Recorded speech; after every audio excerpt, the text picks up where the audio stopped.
My elder brother believed he could force me to toil at the company I founded. The look on his face. I thought I was finally free.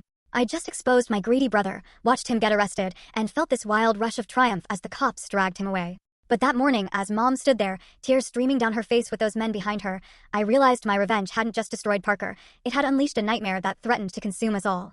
What the hell had I done? For 3 long years, after Dad had his stroke, my older brother, Parker, had been a dictator. The will said we'd split the hardware store equally when he turned 30, but until then, full control was his. And he used it to make my life a living hell.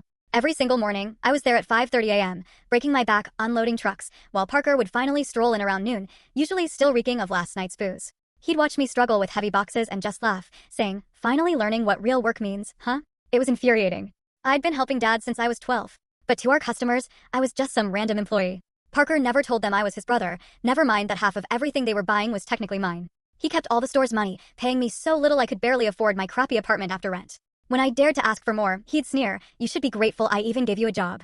Nobody else would want someone as useless as you." He loved making me look stupid, especially in front of customers.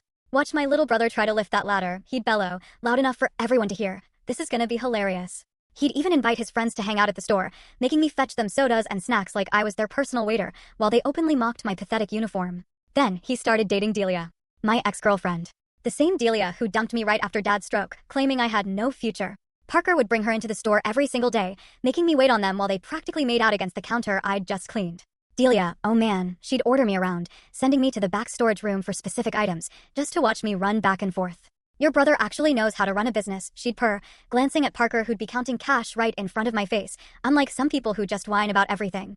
Parker started showering her with expensive stuff from the store, power tools for her dad, paint for her apartment, writing it off as damaged goods. He was basically stealing from our inheritance to impress my ex, and I had to watch it happen, day in and day out. I was seething. But then I discovered the truth. Parker had been lying about the store's profits, siphoning money into a separate account only he could access. He'd made me believe we were barely surviving, but we were actually booming thanks to all the downtown construction. I found the real books, hidden in Dad's old desk, and my blood ran cold. Parker had stolen over $100,000, money that should have been saved for when we split everything. Full story video added in below.